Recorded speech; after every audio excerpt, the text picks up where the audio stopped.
But back to the news I told you about at the top of the show, the breakthrough in the investigation into the firebombing of the Adass Synagogue in Melbourne. Police releasing CCTV footage of the three men they are looking for.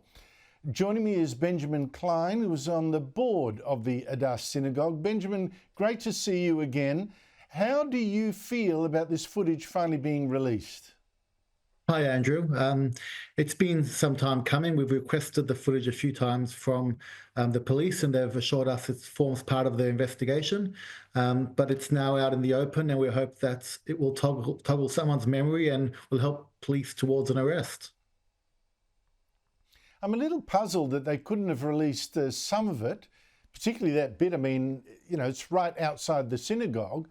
The CCTV camera, that they didn't release it earlier. That might have jogged some people's memories a bit more. What did you make of that? It's a good question, Andrew, and we did speak to police numerous times about it. They've been really incredible. They've called us every single week. Once a week, they call us and give us an update from senior command. They assured us that it forms part of the investigation, and they were nervous about giving it out up until now. But now they feel the time where they can get it out and hopefully get a bit more information. Now, your synagogue is still unusable. I've been there, we've been there together. How have you and the other worshippers dealt with all this hostility, this loss of something so prized to you? Has it brought you together, split you up? What's it been like? Andrew, it's been very difficult, been very traumatic. We've obviously haven't got our home, haven't got our synagogue, the heart, the jewel of the community. So we've had to improvise and have other places where we can go and pray. We've got separate places where we can go on Saturday because we have a larger group. During the week, we have a separate place. So it's really quite unsettling and difficult for the community not to have that base, not to have a place to gather for events, for prayers, for times to spend together. So to be honest, very challenging.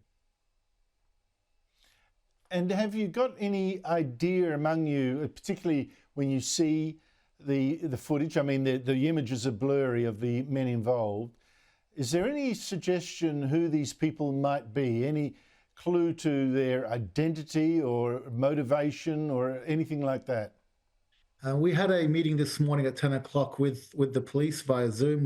They caught up with us and we asked them that question. It doesn't seem like there's any clue. They haven't shared any clues with us. We don't know who it is. And like you say, they've covered themselves up quite significantly, difficult to tell.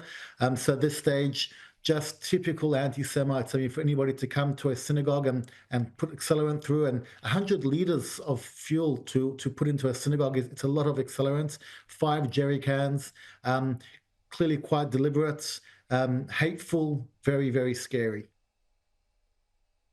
At least it will put an end to those anti-Semites who are posting on X and elsewhere that you guys burnt your own synagogue. I think it's pretty clear from this, absolutely crystal clear, that is just a lie. It's true, Andrew, what you're saying, and hateful, scary things what people are writing. In fact, I wish it wasn't into it. I saw today on X people commenting about, you know, Zionists burning it down and just plain hate, which quite frankly does not belong in this beautiful country. Australia's an amazing country, an amazing nation, and this type of revolting, disgusting behaviour is not appropriate.